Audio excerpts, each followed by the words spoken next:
지난 겨울 이 주말마다 우리의 가슴을 설레게 했던 도깨비라는 드라마가 있습니다.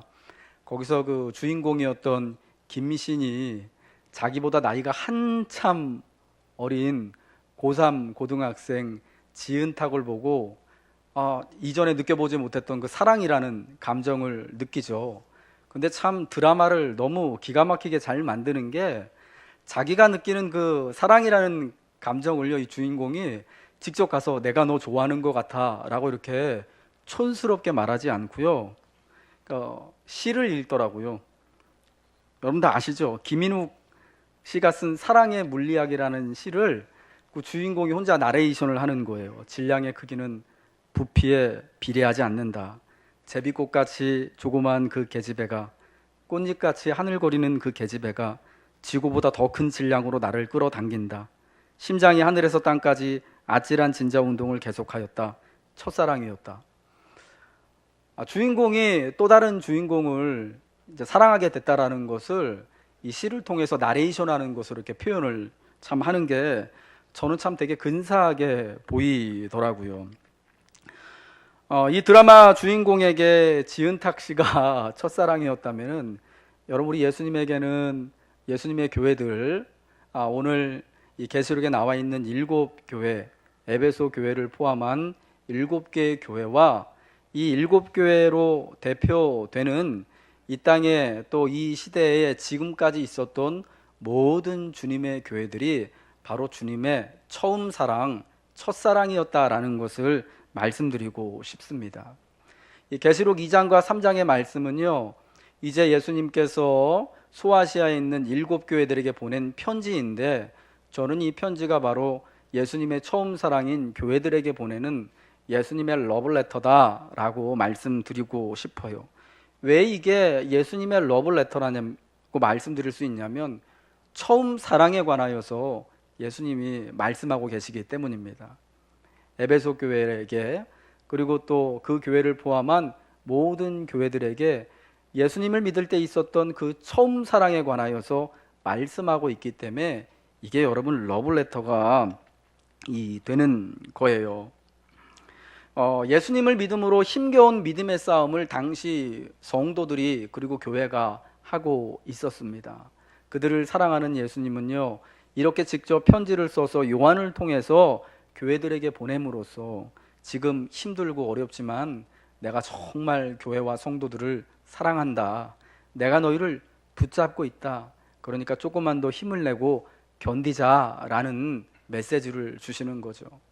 우리 가운데 남자분들 다 군대 시절, 어르신들은 뭐 36개월, 30개월, 저는 26개월 군대 생활을 했는데, 군대 생활하면서 여러분 참 위로가 되고 낙이 되는 게 뭐였습니까?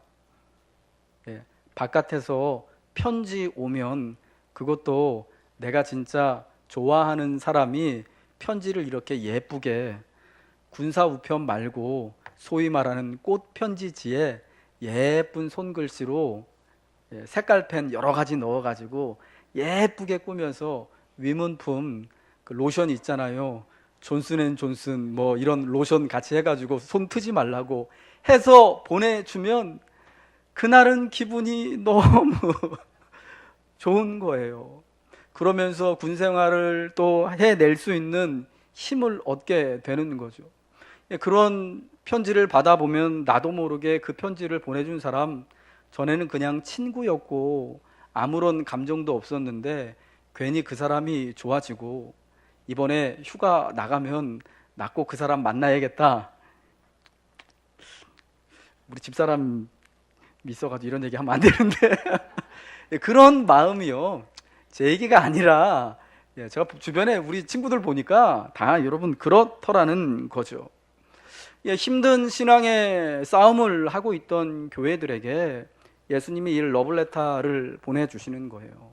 그래서 자, 지금 힘들지만 내가 너희와 함께하고 있다, 사랑한다, 그러니까 믿음으로 잘 견뎌내자, 그러면 우리의 사랑이 나중에 꼭 이렇게 결실하게 될 거다라는 것이 에베소서 2장 그리고 3장에 나와 있는 7교회에 보낸 그 편지, 7교회로 대표되는 우리 이 땅에 있는 우리 모든 교회에 여러분에게 보내시는 주님의 러브레터라는 겁니다. 이 7교회에 보내는 이 편지들은요, 각각의 이 편지들은 공통되는 형식이 있어요. 그게 뭐냐면 먼저 예수님이요, 교회들을 향해서 칭찬의 말씀을 하십니다. 그리고 칭찬을 하신 다음에 잘못된 점을 이야기하시면서 책망하셔요. 그리고 이 잘못된 점, 책망받은 점을 잘 고치면은, 그리고 이겨내면 영광스러운 상급을 주시겠다고 약속하시는 거예요. 그러니까 이 편지들이요, 3가지 관점이 있어요. 첫 번째, 예수님이 칭찬하시고, 그 다음에 잘못된 점을 지적하시고 책망하시고, 그 다음에 이 잘못된 점을 고친다면 내가 이렇게 놀라운 영광스러운 상급을 하나님 나라가 이 땅에 온전히 임하는 그때 너희에게 주겠다라는 약속으로 이 편지들이 구성이 되어져 있다는 겁니다. 계시록에 나와 있는 7교회는요, 모두 각각 다른 신앙의 문제들과 삶의 자리들을 가지고 있었습니다. 똑같은 문제를 가지고 이야기를 들은 교회가 한 곳도 없습니다. 예수님은 그들이 잘못하고 있는 부분, 누구보다도 사랑하는 교회가 믿음을, 예수님에 대한 처음 사랑을 분명히 지켜서 하나님의 나라의 영광이 임하는 그때 다 같이 그 영광의 자리에 참여하기를 누구보다도 예수님이 바라십니다. 여러분, 그러기 위해서는 잘못된 부분들, 만약에라도 혹시로라도 지금 이 책망되는 부분들 때문에 믿음에서 떨어지면 안 되잖아요. 그래서 예수님은요, 그 7교회들, 오늘날 우리 교회들에게 야, 이러이러한 부분들은 너희가 많이 잘못됐으니까 좀 고쳐야 돼, 바로 잡아야 돼 라고 말씀하고 싶으신 게 이 편지의 주된 내용이에요. 그런데 여러분, 예수님이요, 그러한 책망의 말씀, 우리가 잘못한 것들을 먼저 말씀하시기 전에 앞서서 칭찬을 먼저 하신다라는 것을 우리가 주목해서 봐야 한다라는 겁니다. 여러분, 왜 먼저 칭찬을 하실까요? 왜 먼저 니네 이렇게 참 잘하고 있다라고 이야기를 하겠습니까? 아이들이요, 왜 여러분 쑥쑥 자라는지 아십니까? 우리 일부 예배 때 현율이가 엄마 아빠랑 같이 나와서 예배 드리고 갔어요. 제가 이렇게 막 안고 이렇게 멀르고 막 했더니 요번 주에는요, 얼굴 표정이 좀 뚱하더라고요. 얘가 좀 자랐나 봐요. 이제 조금 낯을 가리기 시작했대요. 근데 여러분, 애들이 진짜 한 주마다, 어린아이들은 막 지난주 다르고 이번 주 다르잖아요. 뭐 부모님들은 매일매일 같이 끼고 보니까 얘가 얼마나 컸는지 잘 모르지만 저는 걔를 일주일에 한 번, 자주 보면 일주일에 한 번 보니까 지난주 모습하고 이번 주 모습하고 막 갑자기 확 달라지는 것 같은 거예요. 여러분, 왜 그렇게 쑥쑥 자라냐면요, 애들은요, 뭐 현율이 같이 갓난 애기들도 그렇고 우리 뭐 4살, 5살, 뭐 초등학교 저학년 애들이요, 뭘 하든지 간에 엄마 아빠가 어이구 잘한다, 잘한다, 그래 그랬죠, 뭘 하든지 잘한다 그러니까 진짜 지가 잘하는 줄 알고 크는 거예요. 그러니까 애들이요, 어릴 때 쑥쑥 크는 겁니다. 여러분, 그래서 예수님이요, 교회에 우리에게 먼저 하고 싶으신 말씀이, 진짜 하고 싶은 말씀이 있지만 먼저 칭찬하고, 야, 그래도 이렇게 어려운 가운데 또 진리를 지키려고 하고 열심히 모여서 너희들이 예배드리고 하는 거 보니까 참 잘하는 것 같다 라고 칭찬부터 하시는 거예요. 여러분, 주님의 성도로서, 주님의 교회로서요, 우리도 이러한 주님의 모습을 닮아야 돼요. 우선 먼저 할 말이 많지만 칭찬부터 하시고, 무엇인가 먼저 잘하는 부분, 아름다운 부분, 근사한 부분부터 찾아내서 이렇게 칭찬해 주시고, 그 다음에 참 잘못한 거 있으면 그 다음에 지적하고 바로잡을 수 있도록 하는 것, 우리가 주님의 성도로서, 교회로서 닮아가야 한다라는 겁니다. 여러분, 그래야지 잘못된 부분, 책망받은 부분을요, 뜯어 고칠 수 있는 용기가 생기고 힘이 생기는 거예요. 내가 주님께 이렇게 칭찬을 받았으니까 지금 그래 이렇게 잘못하고 있는 것도 고칠 수 있지, 잘 이렇게 해낼 수 있을 거야 라는 용기가 생기는 거예요. 여러분, 특별히 오늘 어린이 주일이잖아요. 우리 아이들 조금 자라면 이제 초등학교 들어가고 초등학교 뭐 한 4학년, 5학년 정도 되면 그때부터 잘한다 잘한다 보다 너는 왜 이것도 못하냐, 이제 그 말이 점점 엄마 입에서 아빠 입에서 점점 많이 나와요. 그쵸, 집사님? 찔리시나 봐요. 저도 그렇더라고요. 여러분, 근데 우리 아이들에게요, 이 예수님이 교회에 하셨던 말씀을, 그 예수님이 교회에게 하신 그 모습을 좀 기억하세요. 예수님이 볼 때 우리가 얼마나 못나고 참 한심해 보이고 안타까워 보이고 참 약해 보입니까? 그럼에도 불구하고, 내가 힘들게도 불구하고, 그래도 네가 이만큼 하니까 참 이런 모습은 넌 참 좋은 것 같아, 지금 이건 너무 잘하고 있는 것 같아, 먼저 말씀하시는 거예요. 그 다음에 못하고 있는 부분들, 잘못하고 있는 것들 말함으로써 이것을 잘 수정해 나갈 수 있을, 고쳐 나갈 수 있는 힘을 주고 용기를 주는 겁니다.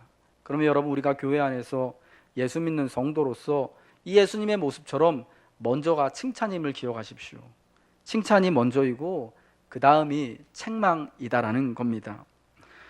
에베소 교회는요, 첫사랑을 잃어버린 교회였어요. 소아시아 7교회에 보내는 편지, 7개의 편지 중에 첫 번째 타자가 에베소 교회인데요, 이 에베소 교회와 관련하여서 주님의 이 편지에서 핵심 키워드 메시지는 뭐였냐? 바로 처음 사랑, 첫사랑이었어요.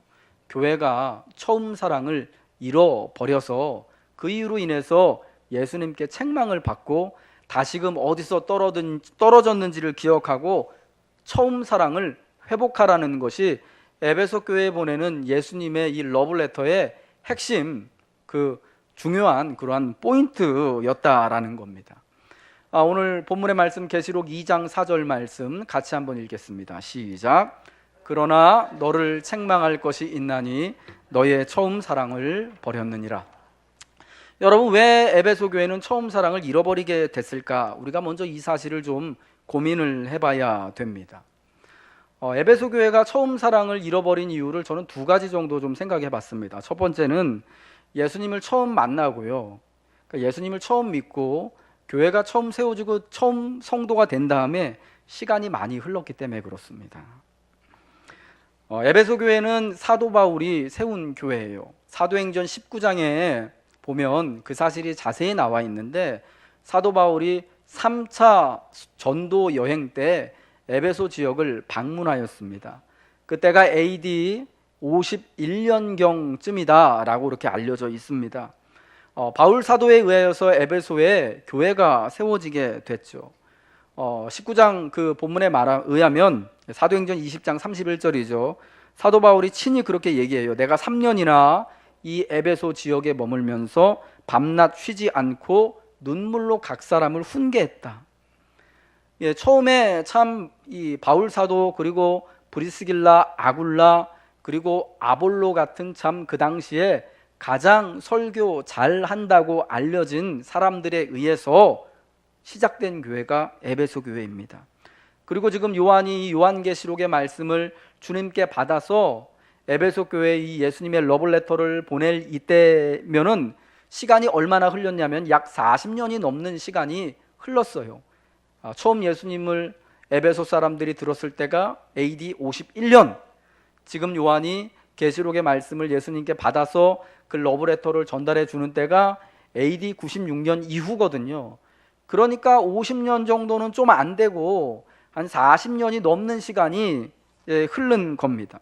그러다 보니까 예수 믿는 일이요, 40년 동안 신앙생활한 교회와 성도들에게 되게 많이 익숙해져 버리게 된 거예요. 처음에 비해서 많은 사람들이, 물론 지금도 이 많은 어려움과 예수 믿는 위기가 있지만, 그래도 처음에 비해서 많은 사람들이 예수를 믿고 있고, 처음에는 뭐 다락방 같은 데서 몇 명 모이지 않았을 텐데 지금은 모이는 그 모임의 장소도 더 넓어졌을 거예요. 더 많은 성도들과 뭐 재산이라고 말할 수 있을까요? 교회가 가지고 있는 것들이 조금 더 많이 늘어나게 되었습니다. 그리고 이제는 또 세상과의 관계도 굉장히 많이 생각해야 되는 그런 시기입니다. 왜냐하면 도미티안이라는 미친 황제가 교회를 계속해서 무너뜨리려고 핍박을 하고 있고 어려움을 주고 있기 때문에. 여러분, 처음 그 교회는요, 예수님을 처음 믿을 때 오직 주님을 향한 그런 사모함만이 있는 교회였어요. 우리와 같은 이방인들도, 우리와 같은 죄인들도, 낯선 사람들도 예수님을 믿으면 그 예수님의 사랑 안에서 구원받고 하나님 자녀가 되는구나라는 그러한 믿음과 그 사랑에 감격하여서 뜨거웠었던 사람들인데, 이제 40년이 지나고 나니까 그런 것들은 식고 그 사랑의 관계는 식어버리고 다른 외적인 것들로 신경 써야 할 것들이 많아진 거죠. 여러분, 모든 사랑은 변하기 마련입니다. 시간이 흐르면서 변하게 돼요. 처음처럼, 그 처음 사랑처럼 사랑할 수 있는 사람은 아무도 없습니다. 그러나 사랑은요, 시간이 흐르면서 점점 성숙해져야 하는 거예요. 처음과 같은 모습은 아니지만 점점 성숙해지고 견고해지고 해야 되는 것이 사랑입니다. 사랑이 성숙해져야지요, 익숙해지면 그 사랑은 빛바랜 기억처럼 되고 만다라는 것입니다. 두 번째, 처음 사랑을 에베소 교회가 잃어버린 이유로요, 저는 이 거짓에 맞서서 진리를 지켜내는 일을 하다 보니까 처음 사랑을 잃어버렸다라고 말씀드리고 싶습니다. 예수님이 첫사랑을 잃어버렸다라고 교회를 책망하기 전에 앞서서 에베소 교회를 칭찬하는데, 여러분, 무슨 내용을 가지고 칭찬하냐면 에베소 교회가 자칭 사도라고 하는 자들을 시험해서 그들이 사도가 아니다라는 거, 거짓됐다라는 것을 드러냈다고 칭찬하십니다. 에베소 교회는 또한 니골라당의 행위를 미워하는 교회였습니다. 그러니까 거짓에 맞서서 진리, 복음의 진리를 지켜내기 위해서 힘쓰고 애썼던 교회가 바로 에베소 교회였어요.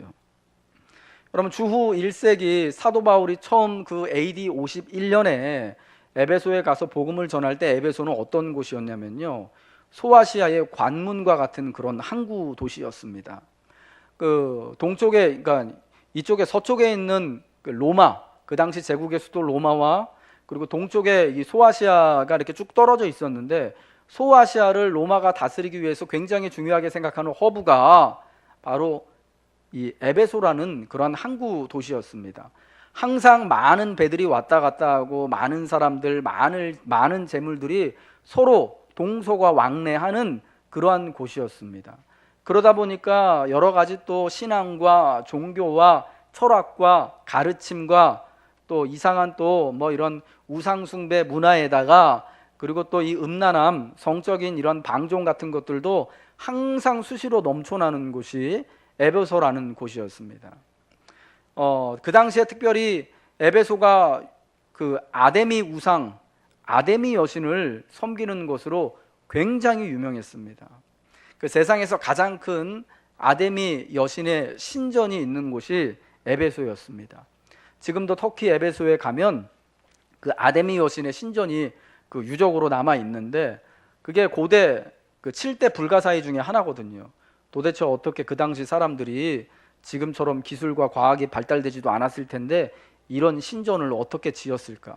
그러니까 엄청난 그런 우상 숭배하는 곳이었다라는 거예요. 여러분, 이런 곳에 복음이 전해지고 교회가 세워지고 예수 믿는 사람들이 일어났습니다. 그러니까 여러분, 얼마나 많은 거짓된 진리와 그릇된 가르침들이 막 왔다 갔다 하고 막 그 안에서 사람들이 살아갔겠습니까? 그러니까 처음부터 교회는요, 이 복음의 진리를 이 그릇된 거짓된 것을 가르치는 이들로부터 구별하고 지켜내는 것이 교회의 이러한 존립을 좌우할 만큼 굉장히 중요한 그런 문제였던 거예요. 그래서 처음부터 에베소 교회는요, 옳고 그름을 판단하는 것, 이게 교회의 굉장히 중요한 첫 번째 사명처럼 되었던 거예요. 사도행전 19장의 9절에 보면은 사도 바울이 두란노 소원에서 날마다 강론하고 가르쳤다고 했거든요. 그러니까 에베소 교회가 처음 시작할 때부터 가르치고 강론하고 무엇이 옳고 그른지를 분별하는 게 굉장히 그런 익숙한, 이게 진짜 제일 중요한 것처럼 여기는 그런 교회로서 40년의 시간이 흐른 거예요. 여러분, 그러다 보니까 어떻게 되냐? 옳고 그른 것을 판단하는 것에는 너무나 익숙해지고 또 그게 다인 줄 알게 되다 보니까 처음 사랑을 잃어버리게 되는 겁니다. 여러분, 옳고 그름을 판단하는 목적이 뭐라고 생각하십니까? 그저 이거는 옳고 이것은 틀렸으니까 우리가 서로 구별짓자, 분리되자, 떨어져 있자, 여러분, 이거를 말하는 게 아니라 옳고 그른 것을 잘 분별해서 바로 사랑하고 바로 섬기기 위해서 옳고 그름을 분별하는 건데, 그저 옳고 그름을 분별하는 것 자체가 목적이 되어져 버리다 보니까 사랑이 식어져 버린 거예요. 옳고 그름을 판단하는 일은 매우 중요하지요. 그런데 교회 안에서는요, 사랑하는 일이 더 중요한 것입니다. 교회는 사랑하는 곳이 돼야 됩니다. 주님을 향한 처음 사랑을 뜨겁게 고백하며 동시에 교우들 서로가 서로에게 연약한 부분은 감싸주고 사랑으로 격려해야 하는 곳이 되어야 되죠. 옳고 그른 것을 드러내는 이유는 더 잘 사랑하고 더 잘 섬기기 위함입니다. 그러면 여러분, 우리가 서로의 연약한 부분을 감싸주며 사랑하고자 할 때 우리의 첫사랑과 처음 믿음이 식지 않게 되는 것입니다. 옳고 그른 것보다 더욱 중요한 것, 바로 서로 사랑하는 것, 이것을 여러분 꼭 기억하시기 바랍니다. 여러분, 그럼 어떻게 에베소 교회가 처음 사랑을 회복할 수 있을까요? 우리가 주님의 말씀에서 그 실마리를 찾을 수가 있습니다. 5절 말씀 같이 읽겠습니다. 계시록 2장 5절의 말씀입니다. 우리 화면 한번 띄워주시겠습니까? 더 넘겨주시면 나옵니다. 읽겠습니다. 시작. 그러므로 어디서 떨어졌는지를 생각하고 회개하여 처음 행위를 가지라. 만일 그리하지 아니하고 회개하지 아니하면 내가 내게 가서 내 촛대를 그 자리에서 옮기리라. 아멘.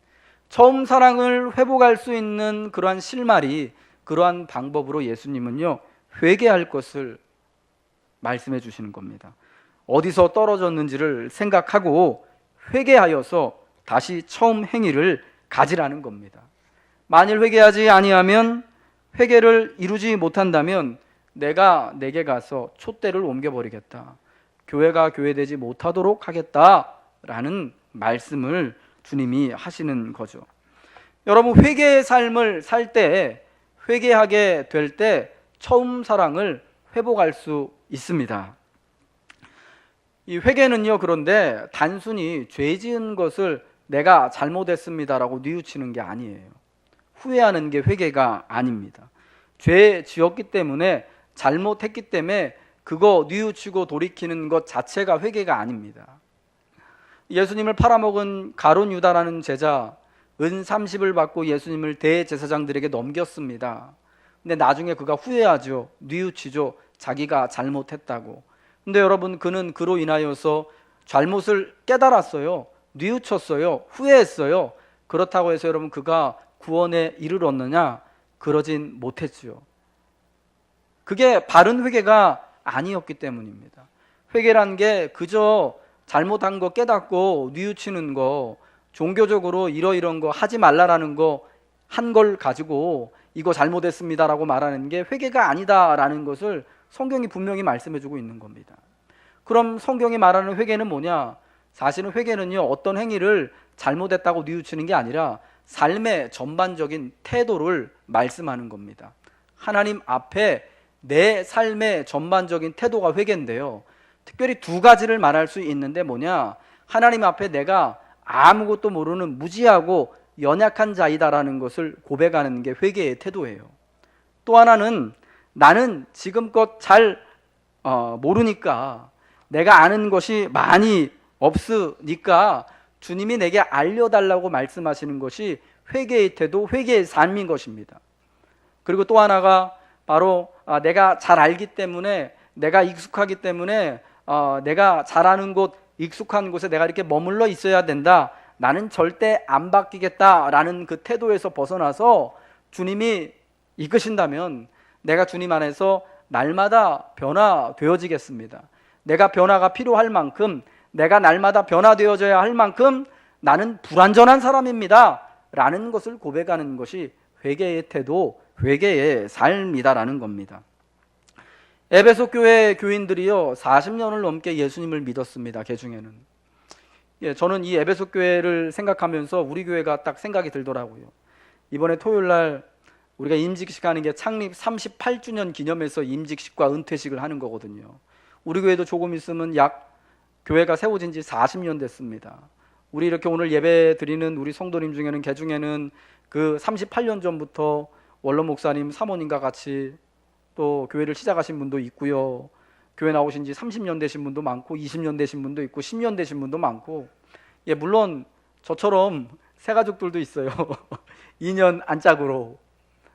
근데 여러분 예수 믿은 지 40년 된 사람들이요 예수 안 믿고 사는 사람들에 비해서 회개할 게 별로 없어요. 교회 나와가지고 예배드리기에 앞서서 여러분 나오셔서 일찍 나오셔서 기도하시면서 한 주간에 지었던 모든 잘못들 회개하시잖아요. 주님 용서해 주세요. 뭐 새롭게 떠오르는 거 있으십니까? 우리가 죄 져봤자 얼마나 나쁜 죄 짓겠습니까? 별로 없어요. 그럼 여러분 뭘 가지고 여러분 회개하냐고요. 40년 정도 예수 믿은 사람들 별로 그렇게 잘못 안 하고 살거든요. 그냥 특별하게 죄도 안 짓고 뭐 그냥 그렇게 뭐 성경이 말씀하시는 대로 그렇게 살아요. 여러분 40년이라는 시간이 흐르면은요 예수님에 대해서 그 예수 믿는 거에 대해서 우리 너무 잘한다라고 여기기 쉽습니다. 40년 동안 성경 말씀 매일 들어보십시오. 매주마다. 여러분 그럼 진짜 성경 우리가 어디 가서 배우지는 않았지만은 모르는 게 아마 거의 없을 정도로 다 잘 알게 되실 거예요. 예수님에 대한 이야기, 성경에 관한 이야기, 말씀에 관한 이야기 너무나 잘 알고 있다고 여겨서 그게 너무나 익숙해서 내가 뭐 별로 모르는 거 없지 뭐 다 아는 건데 이렇게 돼버린다라는 겁니다. 여러분 우리가 사실은 그렇고요. 요한이 섬기던 에베소 교회가 그랬던 거예요. 예수님 우리 너무 잘 알아. 예수님에 대하여서 이야기 많이 들었어. 우리 중에는 부활하신 예수님 만나본 사람도 있어. 여러분 그게 그들의 자랑이었습니다. 그걸 붙잡고 40년을 신앙생활 한 겁니다.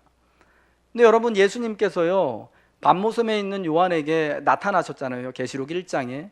그리고 오늘 2장에 에베소 교회의 사자에게 편지를 하시면서 예수님의 모습을 보여주시는데 이 모습이요 이게 굉장히 우리가 참 주목해서 봐야 되는 거예요.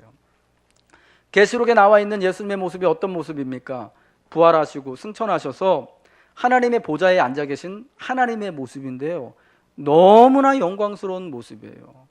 하나님의 천군과 천사들이 그 주변을 날면서 우리 예수님을 높이는 모습, 지금껏 한 번도 요한이 보지 못했던 모습, 지금껏 한 번도 에베소 교회, 이 땅에 있는 교회들이 들어보지 못한 영광스러운 그분의 모습입니다.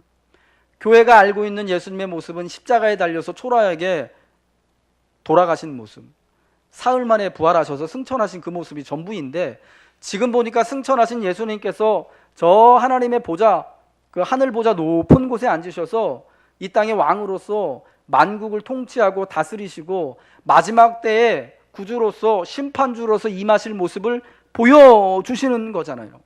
전에 보지 못했던 예수님의 모습을 왜 보여주십니까? 왜 예수님이 지금 7뼈를 붙잡으시고 7의 금촛대 사이를 왕래하시는 분으로 왜 보여주시는 겁니까? 저는 이거라고 생각합니다. 우리가 40년 신앙생활하면서 예수님에 대해서 다 아는 것처럼 여기지만 실상은 예수님에 대해서, 하나님에 대해서 아무것도 모른다라는 것을 말씀해 주시는 거예요. 그러니까 안다고 까불지 말고, 너무 잘 익숙해 있다고 또 너무 쉽게 생각하지 말고, 하나님에 대해서, 예수님에 대해서, 말씀에 대해서 여전히 우리는 무지하니까 하나님 우리를 선하게 인도해 주십시오, 하나님 붙잡아 주십시오라는 겸손한 모습으로 그 예수님의 발등상 앞에 무릎 꿇으라는 거죠. 여러분 이게 회개의 삶, 회개의 태도가 되어야 한다라는 것입니다. 내가 40년 예수 믿어서 예수님에 대해서 다 잘 아는 것 같은데 어떻게 처음과 같은 사모하는 마음 일어날 수 있겠습니까? 아멘이시죠 여러분? 그래서요 예수님이요 색다른 이전에 보지 못했던 모습을 보여주시는 겁니다. 여러분, 솔로몬이 처음 왕이 된 그 젊은 시절 때 하나님 앞에 여러분 왜 그렇게 칭찬을 받고 인정을 받았습니까? 그가 하나님 앞에 1000번째 예물을 드리고 그날 밤 하나님이 나타나셨을 때 내가 내게 무엇을 줄까 너는 구하라라고 했을 때 솔로몬이 하나님, 종은 어린 아이라서 출입을 할 줄 모르고 하나님이 주신 이 백성들은 너무나 많아서 내가 어떻게 다스리고 섬겨야 될지 모르니까 제게 지혜의 마음을 주셔서 이 백성들을 잘 섬기게 해주십시오라고 했습니다. 그러니까 여러분, 하나님이 그 대답이 너무 마음에 쏙 드셔가지고 네가 정말 내 마음에 드는 걸 구했다, 내가 네가 구한 것뿐만 아니라 부귀도 주고 장수도 주고 명예도 주겠다고 하나님이 그냥 왕창 주시잖아요. 여러분, 하나님이 지혜 구한 게 너무 마음에 드셔서 그런 걸까요? 아니에요. 그 지혜를 구하는 것을 통해서 솔로몬이요, 하나님 앞에 겸손한 모습, 나는 아무것도 아니라 오직 하나님이 붙잡아 주실 때에만 내가 이 자리에서 잘 살아갈 수 있습니다. 내가 우리 아버지 뒤를 이어서 왕이 됐지만 나는 사실은 정말 이 땅의 어떤 천한 사람보다도 더 못난 사람입니다 라는 것을 지혜를 구하는 것으로 고백한 거거든요. 하나님 앞에 겸손히 엎드린 거거든요. 여러분, 그게 회개의 모습이거든요. 회개의 태도거든요. 그러니까 하나님이 그것을 보시고 마음에 드신 거예요. 여러분, 솔로몬이 지혜가 없었겠습니까? 얼마나 똑똑하게 태어났는데요. 여러분, 왕의 아들이었어요. 잘 교육받았을 거예요. 아버지 다윗도 그가 자기의 뒤를 이어서 왕이 될 사람으로 마음에 일찌감치 먹고 있었던 사람입니다. 여러분, 아무에게나 왕자리, 왕자라고 이렇게 넘겨줍니까? 아니잖아요. 솔로몬이 충분히 우리가 생각할 때는요, 지혜롭고 괜찮은 사람이었는데 하나님 앞에 서서 자기는 진짜 아무것도 아니다라는 것을 고백했기 때문에, 여러분, 그 겸손의 모습 때문에 하나님이 그 은혜를 부어 주신 것입니다. 여러분, 처음 사랑을 회복하시기 위하여서 우리가 회개의 삶, 회개의 태도를 가져야 되는데, 특별히 하나님 앞에 우리의 무지함과 우리의 연약함을 늘 고백하시기를 주님의 이름으로 부탁드립니다. 여러분, 그러할 때 회개의 삶, 처음 사랑을 회복하게 되는 것입니다. 두 번째, 우리가 처음 사랑을 회복할 수 있는 이 회개의 삶, 회개의 태도는 뭐냐? 변화되기를, 날마다 예수님 안에서 새로워지기를 소망해야 한다라는 것입니다. 고린도후서 5장 17절 말씀 여러분 너무나 잘 아시죠? 그런즉 누구든지 그리스도 안에 있으면 뭐라고요? 새로운 피조물이라. 이전 것은 지나갔으니 보라 새 것이 되었도다. 예수 믿고 난 다음에는 완전히 새로운 피조물이 됐다라는 거예요. 그런데 예수 믿고 나서 구원받고 딱 한 번 이렇게 된 게 아니라 날마다 새로운 피조물이 된다라는 것입니다. 예수 믿는 사람들은 매 순간 새로운 존재들, 매 순간 새로워지는 존재들이 되어야 한다는 거예요. 그러니까 우리의 아이덴티티가, 우리의 정체가 뭐냐면요, 익숙한 곳에 머무르려고, 이게 내가 익숙하고 이게 좋으니까, 여기가 좋으니까 그냥 이대로 하던 대로 하자라고 하는 것보다 날마다 주님 안에서 새롭게 변화되어지기를 기뻐하고 열망하는 존재들이라는 겁니다. 왜 날마다 새롭게 변화되어지는 사람이 되어야 합니까? 만약 우리가 완전하다면, 만약 내 안에 결함이나 결점이 조금도 없다면 여러분, 변화될 이유가 있을까요? 없겠죠. 완벽한데 뭘 그렇게 날마다 변하겠습니까? 날마다 예수 안에서 새로운 피조물, 날마다 새롭게 변화되어지는 것을 소원하고 그렇게 열망한다라는 것은요, 그만큼 내 안에는요 아직도 불완전한 게 너무 많다라는 것. 저 우주와 같이, 저 바다와 같이 내 안에는 결점투성이, 결함투성이다라는 것을 하나님 앞에 인정하는 존재들이다라는 겁니다. 여러분, 이런 사람들 앞에 이런 삶의 고백을 갖고 사는 것이 회개의 삶, 회개의 태도고, 여러분, 그러한 삶을 가지고 있을 때 하나님 앞에 날마다 처음 사랑을 회복하여서 믿음으로, 은혜로 나아가게 되는 겁니다. 지난 연휴 동안 우리 교회 참 많이 바뀌었어요. 이렇게 강단을 넓히고요, 강대상 우리 16년 동안 참 잘 사용하던 것 이렇게 또 치우고, 이렇게 좀 작은 곳을 갖다 놓고, 벽도 이렇게 어제 10시까지 작업을 했거든요. 집사님들이. 이렇게 많이 바뀌게 됐습니다. 제가 지난주에 연휴 때 이제 강단 작업을 이제 했거든요. 이 강단 작업이 끝나고 그 새벽 예배를 왔는데 이게 되게 고민이 되는 거예요. 뭐냐면 이전에는 여기 이렇게 강대상이 이렇게 크게 놓여 있고 제가 이렇게 그 바로 뒤에 앉아가지고 무릎 꿇고 앉아서 이렇게 그 말씀 준비도 하고 기도도 하고 했는데 이게 횡안이 없잖아요. 그러니까 내가 어디 가서 기도를 해야 되지? 여기서 하고 있으면 되게 이상할 것 같은 거예요. 그래서 이 성가대석에 앉아가지고 지금 우리 저희 집사람이 앉아 있는데 가서 앉아가지고 이렇게 기도를 하고 예배를 준비하고 또 새벽 예배 끝난 다음에 저기서 기도를 했는데 되게 불편한 거예요. 기도가 잘 안 되더라고요. 익숙하지가 않으니까. 이거 왜 이러지? 그러니까 어떤 마음이 드냐면 더 이게 익숙하지 않으니까요. 더 집중하게 되는 거예요. 하나님, 제가 오늘 이렇게 참 기도가 잘 안 되는데 뭔가 마음이 이렇게 좀 되게 좀 들뜬 것 같고 불안한 것 같은데 하나님, 제 불안한 마음에 평안을 주십시오. 하나님 붙잡아 주세요. 새벽 예배 인도하면서 혹여나 오늘 5월 7일 주일 예배 인도하면서 이렇게 바뀐 것 때문에 내가 앞에서 이렇게 막 망설이고 실수하고 그러면은 같이 예배 드리는데 참 부담되고 안 좋으니까, 보기 안 좋으니까 하나님 잘 예배 인도할 수 있도록 하나님이 좀 제발 좀 옆에서 좀 잘 붙잡아 주세요. 더 그 기도를 간절히 하게 되는 거예요. 아마 우리 장로님들 같이 예배 인도하시면서 똑같은 마음이셨을 것 같습니다. 이 강단이 바뀌니까 봉헌하는 것도 그렇고 기도하시는 것도 그렇고 앞에 나와서 교회 소식 전해주시는 것도 그렇고 아마 평소보다 배나 더 신경 쓰셨을 것 같아요. 여러분, 그러한 모습을 통해서 우리가 어떤 마음을 갖게 되냐면 우리가 진짜 모든 것에 익숙하지 않은, 모든 것에 참 불완전한 그러한 연약한 자들이구나. 진짜 이 시간만큼은 예수님이 나를 붙잡아 주셔야 되는구나. 내가 여전히 예수님 앞에 어린아이처럼 잘 모르고 어린아이처럼 참 약하구나. 여러분, 이 고백이 되어지는 거죠. 여러분, 그때 신기하게도요, 우리 안에 처음 사랑, 우리 안에 주를 향한 믿음이 더욱 든든해지고 자라가게 되는 것입니다. 이제 말씀을 마치도록 하겠습니다. 여러분, 예수님이 주시는 상급을 기대하시기 바랍니다.